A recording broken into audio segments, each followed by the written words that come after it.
Evening, mate. We're recording. Welcome to Seasoned Humour. Let me tell you how this all started. Once upon a time in the mystical land of Lockdown Donia, where the only thing spreading faster than viruses was boredom, there was two unlikely heroes that emerged from the pixelated haze of the video game world. Pete and Lewis were masters of the virtual realm and champions in the social distancing already. Pete, a seasoned armed warrior with a joystick, and Lewis, a wizard with a knack for button smashing, found themselves locked in an epic battle of, well, let's just say, trying not to lose their minds in quarantine. Man, I've been defeated by this lockdown boss for the umpteenth time, Pete said. This is worse than the time I tried to assemble the bookshelf from IKEA. Tell me about it, Lewis said. I've not seen daylight in days. I'm pretty sure my dog forgot what I look like. But hey, at least we're not alone in this digital wasteland, Pete. I got your back. And so the beautiful friendship was forged. In the fries of the laggy connections on the endless loading screens, Pete and Lewis battled side by side, conquering the virtual enemies and swapping the quarantine survival tips, whilst everyone else might have been outside having barbecues and having fun and seeing daylight. Little did they know this dynamic duo was destined for more than just gaming glory. As the world slowly opened its doors, Pete and Lewis realised that their connection was more than just a low latency gaming server. They decided to take their banter, laughter and inside jokes to the next level. The airwaves. And thus, the Pixel Pals podcast was born, better known as Seasoned Humour. And on that note, guys, this is episode 15. So we've had 15 weeks of absolutely amazing, shocking jokes, a bit of a laugh, a lot of beer. But hold on tight and we'll start the episode. Well. Well, what a story. Well. Once upon a time in a land of podcast. Do you know what the problem was this week? Go on. I briefly said to you before we went on while we started recording, I had like so many things in my head. I was like, what can I do this week? And I thought we could be like wizards, or we could be like fighting the Terminator. And I had all these, and I tried to do like so many different things. I couldn't really focus on one thing. But, So you put it all into one story. oh mate, honestly, I think I just get carried away sometimes. And then it just went back to, I kind of reverted back to like stories I've already told, like how we met and stuff. But it doesn't matter because I'm going to plan the next one and I'm going to make it epic. but although you sort of talked about it, it was a completely different realm. So it's like the Spider-Verse, or where is it the Spider-Verse, or wherever it is, where he's the multiverse. It's the multiverse version. I think it's because you had COVID the other day, so I got like COVID on the mind. And then I said, like, at the start of it, I had this like thing in my head of like Lord of the Rings, but lockdown, and I called it Lockdownia or something. And I was like, every time I watch like Lord of the Rings or like something like that, I thought, what I need is birds tweeting. So I searched for I spent like 10 minutes finding like samples of birds chirping. Fair play to you. I was it. like, that's not the right bird. That's not the right bird. Let's be honest. Every time you do these intros, we generally get a message from close friends saying that intro was really good. I enjoyed that one. So you're doing a good job at the end of the day. Thanks, mate. And to do it in the time you do, as we've discussed before, is pretty impressive. I bet you just take the piss when I'm not. them crappy intro. No, they're not crap. Honestly, they make me laugh all the time. And if people watch the YouTube channel, then you'd see me smiling while the intro's on, because I don't know nothing about the intro, so Lewis does it in 15 minutes or half hour before the podcast we go live. I actually didn't think we was doing it today, recording this, because I couldn't get hold of him, and I was thinking, what's he doing? No, that's what I mean. I think I just go down like a rabbit hole. He dived down a rabbit hole, and the next thing we know, but yeah, here we are, and welcome to Seasoned Humour episode 15. I can't believe it's 15 episodes that we've done. Yeah, it is 15, isn't it? It's not 4. Is it 14 or 15? It's 15. Do you know what?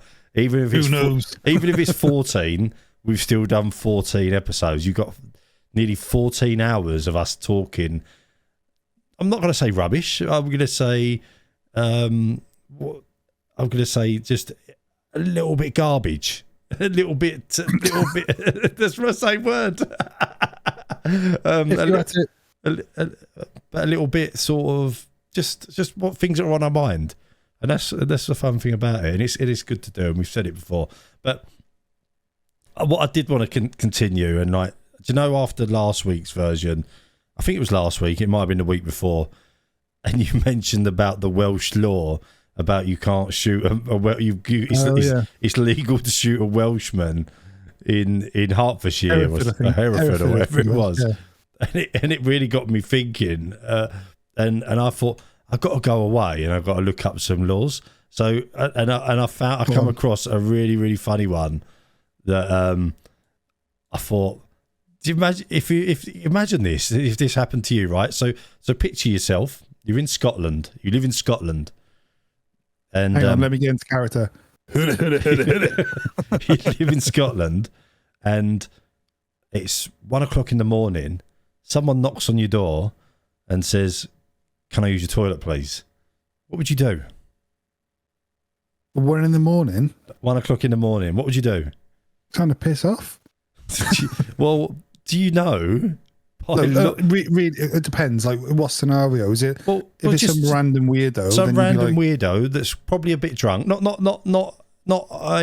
a bad man, just a random weirdo, probably a little bit drunk, been out on the night all night, busting to use a toilet, and just knocks on your door. Do you know it's illegal, or by law you have to let them in? You cannot deny them to go to the toilet in Scotland. Really? Seriously, I looked it up, and I was looking up because I thought this would be a really good talking point for the podcast, because it made me giggle a little bit. So I looked up some really random laws that are still actually around, and this is one of them. And it says, the actual statement says, if you need the toilet, you can knock on someone's door and ask them to use the bathroom in Scotland, and by law they cannot deny you. This derives from an extension of old Scottish common law regarding hospitality. Is that number one or a number two? It doesn't say number one or number two. It doesn't stipulate number one, number two. No, and it just says it is technically still enforceable today. Just imagine it at 1 o'clock in the morning. That's why I'm putting a scenario together. 1 o'clock in the morning.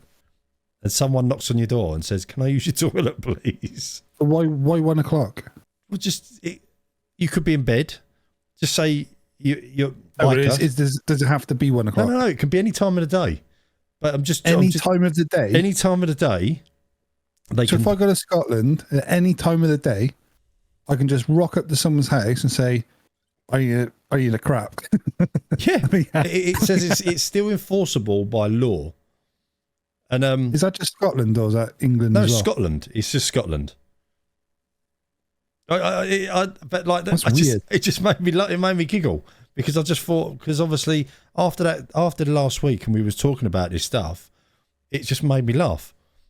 Imagine like someone listens to this now and they're like, I really need a piss, and knock someone's door. It is crazy, but this one made me laugh even more, because I just thought, I'm gonna put a story together. I'm gonna put a scenario together, right? So you're a fisherman. You've just got back and you've had a really good day fishing. You've got a salmon. You've caught a salmon. You walk off your boat with the salmon in your hand. However, the same point, you've maybe bashed your boat into the fisherman next door's boat. Okay? So you've got a bit of suspicion about you, right? That you've done something wrong. Do you know you cannot handle a salmon in suspicious circumstances? What?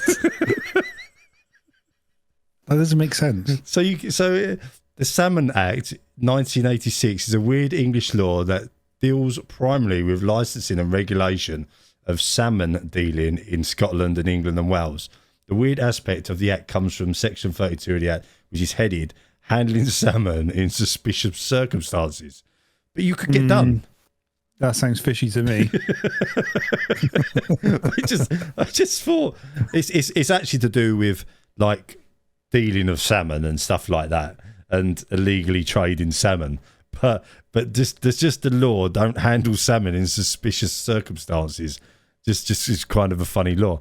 I was googling for ages, and I was coming across all sorts of weird and wonderful stuff, and I won't go into all of them. It just I don't feel we can go past the salmon thing quickly though, because you say suspicious circumstances. So you go to the shop and you buy salmon, but what if the person looks suspicious in Sainsbury's? This is what I mean. I think the law, it could be interpreted different ways. Say you've got a deal buying salmon a bit cheaper. So do you know, like the yellow label in Sainsbury's or something?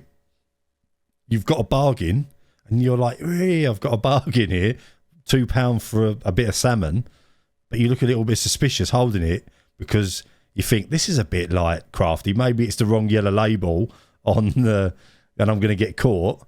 What's a suspicious look? How do you define a suspicious look? It's going to be. What if you buy one of those cans? You know the cans you get, and they got like no labels on them. What if you crack one of them open and there was salmon inside? And you're like, ooh, that's suspicious. It could go on. There's one more that I want to mention, right? And this is again generally another law. So and this, I would probably have been fined 25 times for this, or even more, because I do not do this. It's illegal not to walk your dog at least 3 times a day in Turin, in Italy.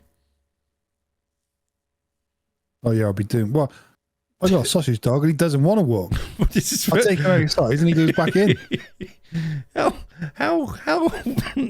they charge you €500? You can be fined up to €500, and basically people report each other for it in Italy. Really? So if anyone is in Italy and can confirm that law, and if they've ever dobbed anyone in, I'd love to hear. To be honest. Because that is I'll ask my mate Giuseppe. I work with a guy called Giuseppe, so I'll ask him. But yeah, I just maybe they go boop-de boop-de, oh, you're not walking your doggy enough. But there are some really silly ones. There's really silly ones on there, and but some of them I've come across, but like you said, I found myself going down a bit of a rabbit hole, because I just went to one website, then I went to another website, and then I went to another website. Yeah, and it just it was just I making think I've seen one before. I've seen one before, and it was about the Queen. God rest her soul. And it said it's someone weird, like the royal family has or it'd be the king now. If he wants to come to your house and go, I claim this land, they can. You can claim any land. So he could turn up and go, yeah, I like this house. I like it. And you can't say no, because all the land belongs to the king. Could you imagine that? That's fact. That would be mental. They could never act on it, because imagine King Charles rocks up to Wembley Stadium and goes, oh, I like this field, and then he says I want it. I like it. There'd be uproar, wouldn't there? It's crazy, honestly. It makes me laugh. But there was one I was going to read out about the laws. It's illegal not to wear socks within 100 yards of the royal family, a member of the royal family, or the monarch, should I say? Well, and that's a recent one. No, it was on the same. So on the same website, I didn't think it was much to go by, but it's illegal to stand within 100 yards of the reigning monarch without wearing socks. No way. What if it's a hot day and you got sandals on? Yeah, it's just. That's the thing though with the UK, and other countries love it, and we all kind of snub it if we live in the UK. But it's great having the royal family, really. Because it's just kind of cool, isn't it? I think it's great. I'd and agree. they go like Buckingham Palace, Windsor Castle, all these things, and people pay to go look around them, and it's amazing. Well, it's one of the reasons we've still probably got the monarchs, haven't we? I mean, there's a lot of debate about when the Queen died. Should there still be a monarch? Is it an outdated system? Blah blah blah, and all that. However, you've got to think about the money that the king brings into the country through tourism, especially to London, like you say. That you go to London on a nice day or any time of the year, the amount of people that are going to Buckingham Palace, it's just ridiculous. Just to stand outside and potentially they might get a glimpse of him. You're probably not going to. 99% of the people never do, but there's always that 1% chance you might get a glimpse of a royal car or family or whatever. So I don't knock it. I don't think it's a bad thing. I really like the fact that we've got a king. It's better than having a president or anything like that. I think president kind of means nothing, does it? It's no real. Well, we got prime minister, but this is why I think it's cool, because you think about the Queen now. She's passed away, right? And she lived for so long, and she met so many people. She met like Winston Churchill. And that's just like, it's crazy because the things she saw in her lifetime, every prime minister has gone to her house. Yeah. To say like, and she welcomes him in for so long. Yeah. But they all go there like a little schoolboy. What do you reckon? Like, so they run the country and they're all nervous meeting her. Or were meeting her. Well, this is, I mean, they will with the king now. What? Because obviously it's they get, I can't remember the name of the word, when they actually get officially made up to the prime minister, don't they? By the king, queen, and it's always got the car being followed, isn't it, on the telly? Yeah, and it's like an official ceremony and all that stuff, and do they have does the queen have the right to sack him? Is she his line manager? Does the king Richie Sunak's line manager, and does he do an improvement plan or his yearly goals? But they were all scared of her, no matter what they say. Maggie Thatcher, she's like iconic Maggie Thatcher. Like everyone was like she's like tough, but she was scared. It's mad. It's absolutely crazy. I just imagine. Do you think Winston Churchill was scared? I don't. I reckon he was probably one of the only ones who wasn't. They probably walked in and went, "You want a cigar?" Yeah, I reckon he would have, because of the time it happened. Yeah, it was just a different time, wasn't it? Probably sitting there smoking cigars together. But he was quite badass, because he would have been the guy that, like, you know, when he gave those speeches and stuff about World War II, he would have gone on, not the front line, but if they'd gone in, I'm sure he wouldn't have gone down easy. Like he would have stood, wouldn't he, for like his country, and he would have been. Yeah, I don't know. I think just comes across as like that figure of like power, if that makes sense. I think you're right, and potentially back in them times, that's what Britain was like, because if you look at history and you sort of think about the things that over the course of the years that people have had to sort of or overturn, if you like. If you think back then in that era, the 20s, the 30s, the 40s, it was a male-dominated world, wasn't it? Really, with odd women. And that's why Maggie Thatcher was like a bit controversial, wasn't she? Yeah, and it's taken a lot over the years to get that equality, isn't it? To where it is, and it's so eye-opening. Like when you watch programs that are set back in them eras, like and they try to make them as true to reality as possible, don't they? They try to. I'm not good at that though. Isn't TV good for doing that? Yeah, you like The Crown, or even, mate, who knows, right? Who knows if Terminator is not just like it might just be like what they call it, a documentary. Well, do you know what? I don't know. Did we not talk about this before? Like, say, obviously, people that write books, Stephen King. I think I might have mentioned this before. And I always think that these people, these writers, these people that write films and produce films and that write books and so forth, they know they see stuff that the normal person does not see. So, like, do you know, like Mike Myers, for example. How is that Austin Powers? No, not Mike. No, Mike Myers, Halloween, the Halloween film. I don't know, get that.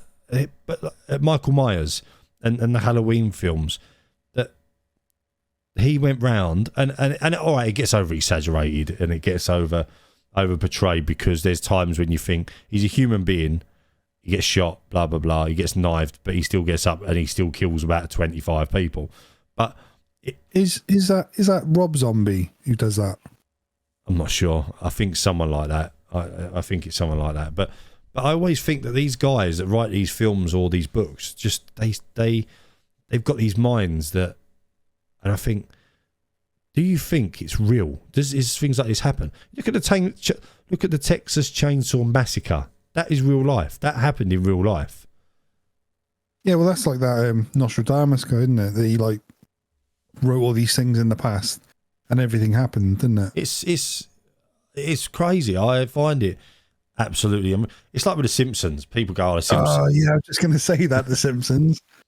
The Donald Trump coming down the escalator and everything. No, the people say like, "Oh, they see the future and stuff like that," and we have discussed around that. But all that sort of stuff, it just blows my mind. Absolutely, it is. The Simpsons has got quite a lot of stuff, though, isn't it? There's always something that's creepy.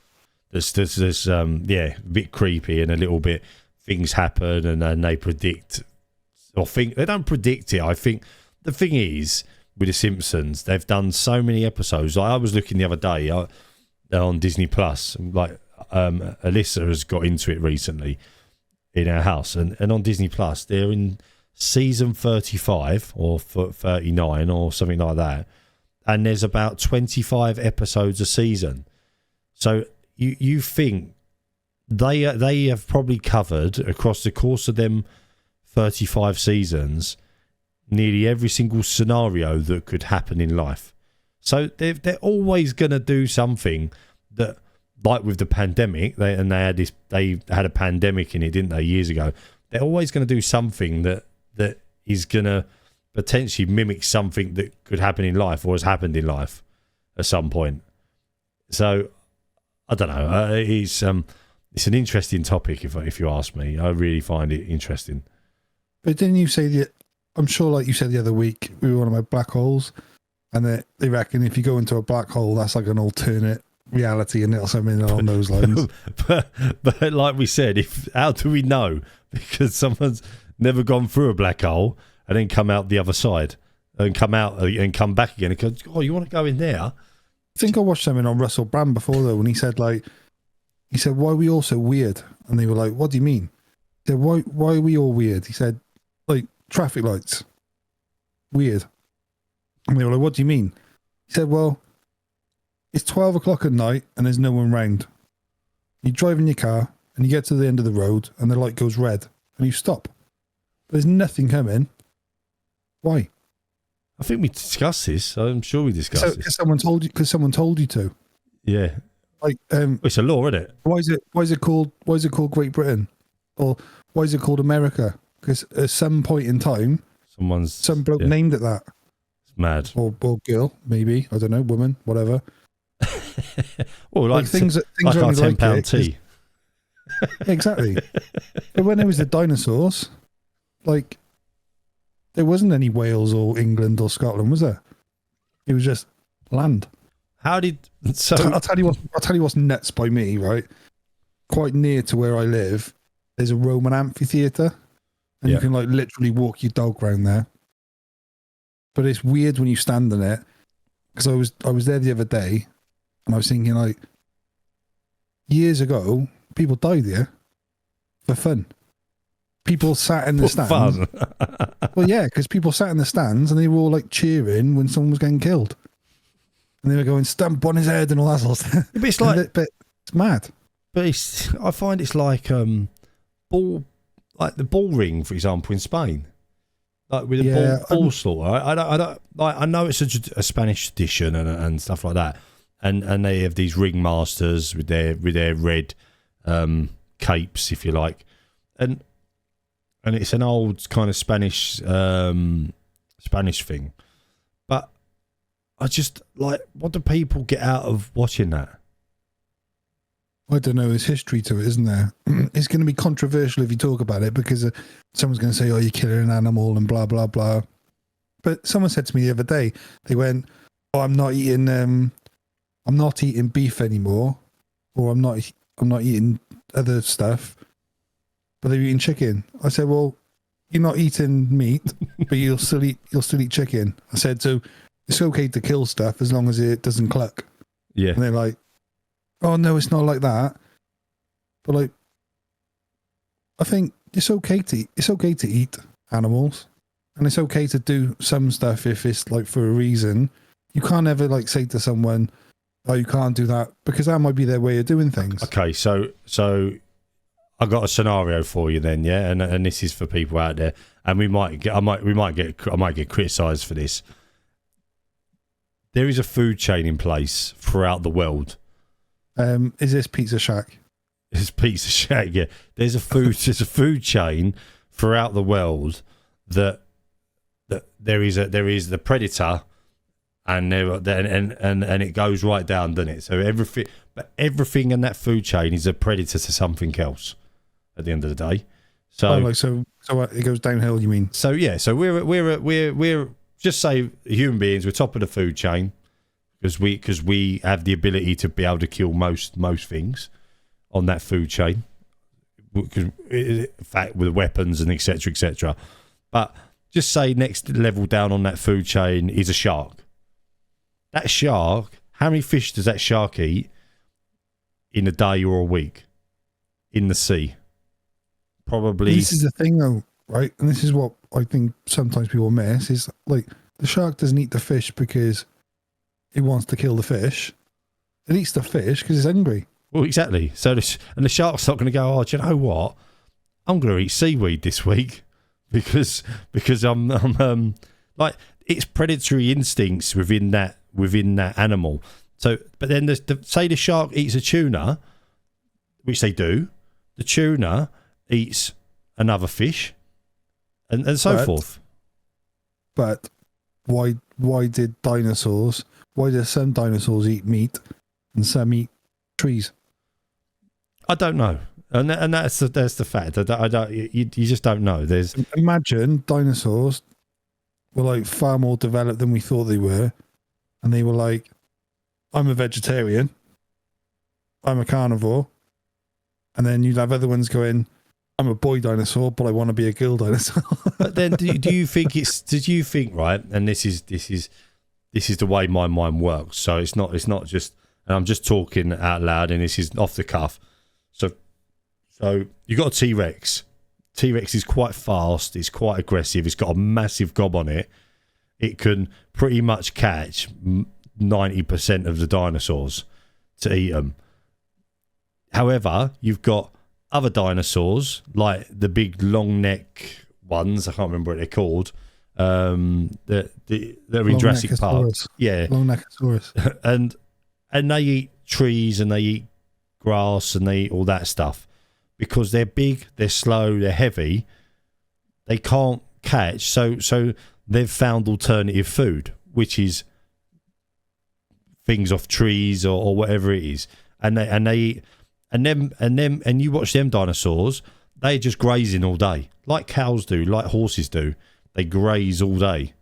But it's mad, isn't it? Because like, if you think about it, the long neck one, the long neckosaurus, like that ate trees because he had a long neck. Yeah, because he didn't have hands, did he? No. But the T-Rex, it hasn't got 4 paws. He only had 2 legs and some little like. He had like the take the strong hands. Yeah, he was like the. Do you want some mashed potato? He had little hands, and so all he's going to do is poke stuff and eat it. And that's what I'm kind of getting at is it's just the way of the world and yes, we product of your environment. Yeah, And I get it, and I get that we're trying to say, but ultimately, if we didn't eat meat and we didn't eat animals, for example, pigs, just say pigs, for example, right? If we didn't eat pigs, or if the human beings did not eat pigs, pigs would breed out of control because they breed like anything. Like most animals, they breed like anything. If you don't control them, they continuously breed, don't they? And you'll find that we have 12 million pigs in bloody England alone. We have millions of the bloody things, and they'll just overrun the population. Scandalous. But it would though, wouldn't it? And that's a movie. That is. What would that be called? What's that? Pig invasion. Pig invasion. But that's what. But that's just an example. This is how my brain works. In my head, you would have just an overrun of animals. If animals didn't eat each other, imagine rats, for example. If rats weren't killed by hawks and things like that, snakes or whatever it might be, we'd be overrun with rats. They reckon there's like rats are in your vicinity anyway, doesn't they? Yeah, but they're it's controlled as well, isn't it? It's still a controlled animal to a degree, because the owls or whatever it might be that kills rats. We can't really say snakes in the UK, but there are animals out there that will kill rats, cats, dogs. Oh, I love an owl. Or whatever it might be, and it's fascinating, really. And yes, there should be. We should care about what we eat, and we should be a level of. I think our diet should be mixed, and that we should a little bit more. Let me ask you a question then. Go on then. Five things would you eat? Would you eat an owl? No. I've heard they're a little bit tender. Would you eat a lizard? No. Would you eat a spider? If my life depended on it. Tarantula. If my life depended on it, yes. Oh, let's not get hasty here. It's just like, would you eat it? I'm not going to say I'm going to kill you. No, I'm not going to eat it. No, if I don't have to eat it, then no, I'm not going to eat it. It's a choice thing. It's not like gun to your head. You got to eat it. It's like, would you eat a spider? No, I wouldn't. Like, would you go into your kitchen and go, I'm either going to have some cereal or a spider? Well, I wouldn't eat a spider. However, I have a friend that used to do that quite regularly. We used to go out on the beer. We used to go out. Spiders. Yeah. And Keith will clarify this story if no one believes us. And I'm hoping my friend listens and he will know who I'm talking about when I mention it. He has a nickname. No, he hasn't really got he hasn't got a nickname. And he basically, we go out for a drink, we come home, and he'd done it 2 or 3 times from what I can remember off the top of my head. We walked into our old house. We used to have a porch. We walked into the porch. There was a spider, probably this. Do you know one of them big sort of the big house spiders we get, the black bodies and the long legs? One of them was sitting on the mat as we walked in my porch. He literally grabbed this spider and just picked it up and threw it in his mouth and ate it. No way. And I was like, me and Keith were like, what? Why? He just thought it was funny. He just thought it was funny, and it made me laugh. And to this day, I remember he's done it a couple of times. He used to say, is he a bit crazy, like funny crazy? He's funny crazy. He's done many things. Right, I'll tell you one more story about it. In my first flat we lived in Grays, Essex, we used to go to a pub called the Treacle Mine. That was about That's the best name for a pub. The Treacle Mine. It was about 15 minutes walk from my house, and another friend of mine was over, and before we had kids, it was like we was the first people to have a place, me and Key, out of all our friends. And we used to invite everybody round to ours, and it'd be like a mini party house all the time. Like there'd always be people in our house. In our flat. We must have been terrible neighbours to have, because there was always something going on of a weekend. And we went to this Treacle Wine pub. We're walking back, and he literally decides to throw himself into a bush. And as he goes into this bush, you hear this crunch. And no. And there's a rockery. Like, basically. No. So the bush is only about 15 centimetres deep, and underneath the bush is a rockery. And he hits this thing. And luckily he didn't hurt himself. He cut his head open. Anyway, we carry on walking home, and there used to be like this nature reserve on the side of the road. And my friend and this friend and my other friend, and you know who we're talking about, decided to jump over the gate into the nature reserve. The nature reserve was not one of these public nature reserves. It was a proper nature reserve that no one could go in there. It was an area for nature only. They jump over this gate. As they jump over this gate, a police car pulls up. Right? They obviously clock it. They jump back over the gate, the pair of them, and the first words that comes out of his mouth is, "It's all right, we're not gay." What? He has a dogging zone. And the police was like, "All right then, don't go in there, lads, thanks," and just drove off. Was he? If he was eating spiders at the time, then they probably thought, "Hang on, let's get out of here." But yeah, the guy's an absolute. He's my best mate, one of my best mates, and I haven't spoken to him for a little while, and I keep meaning to call him. But yeah, he used to crack me up, some of the things. But every time I see him, he's one of them friends he's one of them guys that, you know, you have friends that if you don't see them for ages and you see them, as soon as you see them again, it's like you've never been apart. Type of friend. Yeah. They're the best. They're the best friends. Like, sometimes to have, because you don't talk to each other for ages, and next thing and then it's like you get together and it's like you've never been apart, and it's always, and every time we get together, Key and his wife are like, "Oh, for God's sake, here they go." And like we do in this podcast with the stories we tell, sometimes we always take things too far. It's funny. That's what it's about, though, isn't it? It's about having fun sometimes. It is. And speaking of fun, I think we should talk about the new COD. But I want to talk about the new COD in a different way. So I thought we were banned from talking about COD. No, but I'm not talking about COD. What I want to talk about, right? I haven't played COD for a year, as you know, and obviously we've had discussions, and I went and got the new COD. And it's reminded me of when you, like you said at the beginning of the days of COVID, when Call of Duty came out, and all we did was play Call of Duty, everybody, and probably 18 million other people play Call of Duty across the course of the world. What I have forgotten about is all the little terrible verbal antics that goes on during games of COD with other people. Getting shouted at by a 10-year-old.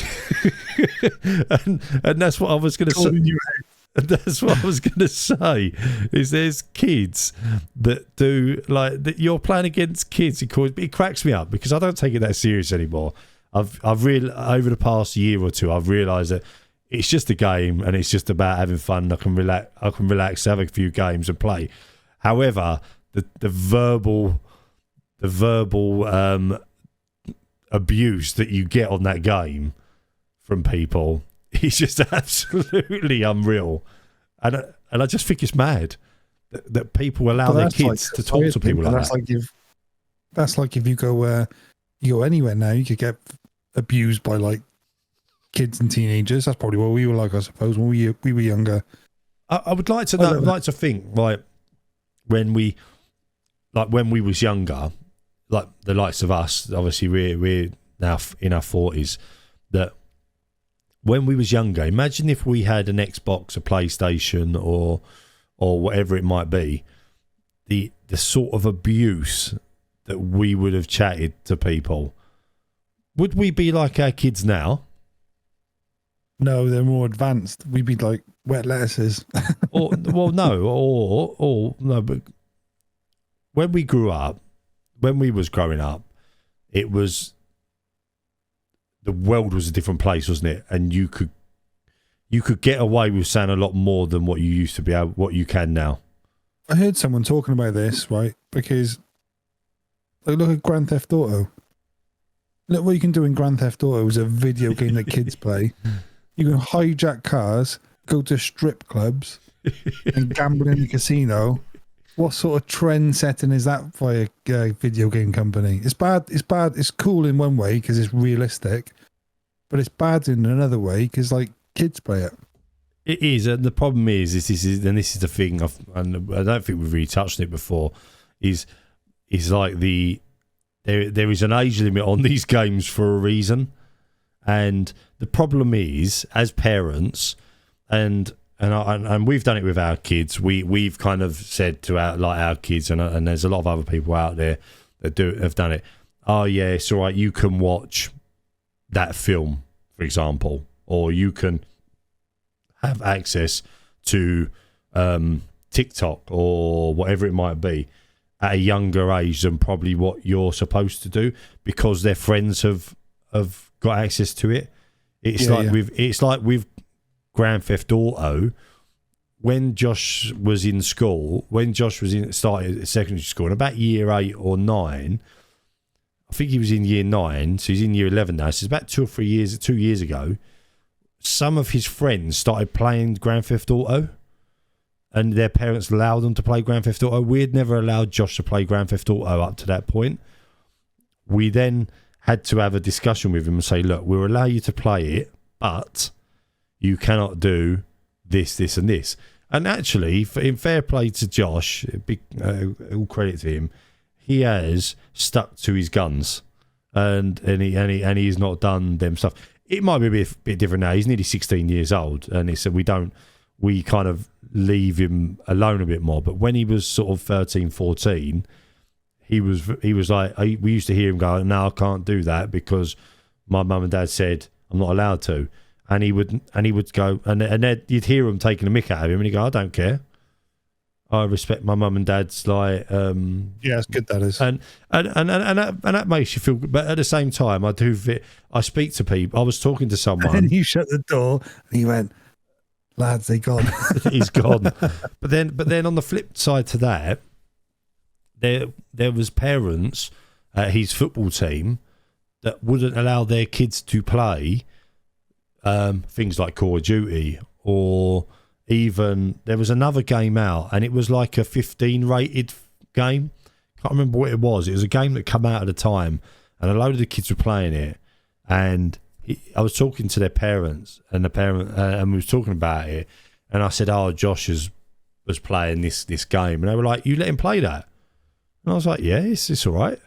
And they were like, and I can't remember what the game was, but and I got a bit of crap for it, you know, from the parents. The thing is, though, I remember when I was a kid, my mum, I went to Tesco's once, and there was a double VHS cassette thing of the Terminator and the Running Man, and I was desperate to see the Terminator. I think I was like 7, and my mum got it for me, and I watched them, and like that was an 18, and I was 7, but like, it was a movie, and I think like Jensen listens to like rap music and chart music and all this stuff, and it's got swear. And I said, "There's nothing wrong. It's music. It's just a song. It's expression, isn't it? If it's got swearing in it, it's got swearing in it. That doesn't really mean anything. But like, doesn't mean you can go and say it. And he doesn't. No. And it's like I let him play Grand Theft Auto, but don't go out and rob a car. Can we just talk about cars and being robbed at the moment? Have you? I don't know if you've noticed it. It's around your area, but around London and Greater London, there seems to be a massive trend of stealing Ford Raptors at the moment. Yeah, and Land Rovers, isn't it? And Land Rovers, but Ford Raptors. And have you seen how they do it? Yeah. So I've seen in recent months on Facebook, and one of the guys who posted the video, who had his car nicked, I know him from my old company, and he had his Ford Ranger or Raptor nicked off of his driveway, and he showed the video footage of it, and it was gone in. Do you know that old film Gone in 60 Seconds? Yeah, it was literally gone in 60 seconds. It's when they take the keys. Is that the one you mean? Well, they don't break into your house, but they get the code. Yeah, like they walk around with a scanner outside your house. Yeah, and they get into the car really easy. I don't know how they get into the car really easy, but they manage to get into the car really easy.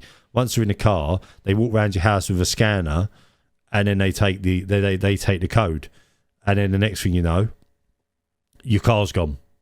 Do you know what used to do that? And you'll laugh at this, you'll think I'm making it up. Remember the Casio calculator watch? Yeah, I know what you're going to say. And you remember the one they did? They did a Casio calculator watch with a remote control. Did you have one?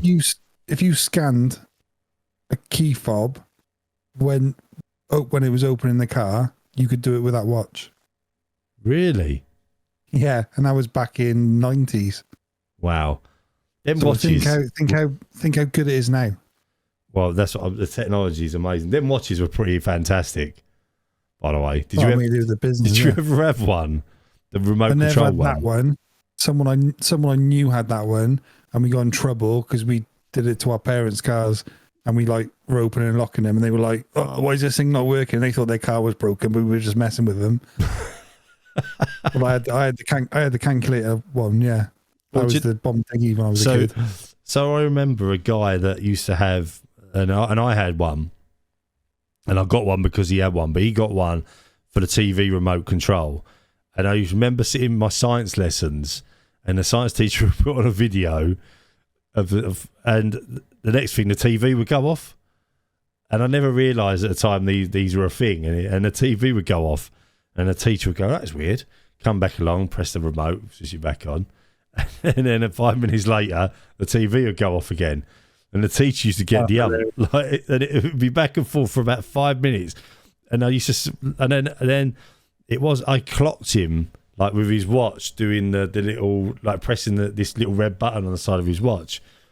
I then like begged my mum and dad to get me one, and they did for Christmas, and I had one. But by then, you had the recorder one, did you? Yeah, but by then, what a baller! But by then, they were then obviously the school had clocked onto it and all that, and you could rarely get away with it. So it was like just I didn't realise then you could use them, and as car, I would have been nicking cars. Yeah, you used to be able to put like save words and stuff on there, couldn't you? So I think we used to put like answers to questions on there for tests and stuff as well. Yeah, there was all sorts of things. Like they were absolutely amazing. They were. Mate, that was so far ahead. That was alien technology back in this day. Do you know what makes me die though? These Casio watches. Some of them have, like I had one of these flat black ones. They're now like back in fashion, and you see people wearing them. Like the old 20 quid Casio watch from Argos. I had one of them. Remember the real small metal one they did? It was like 10 quid. Yeah.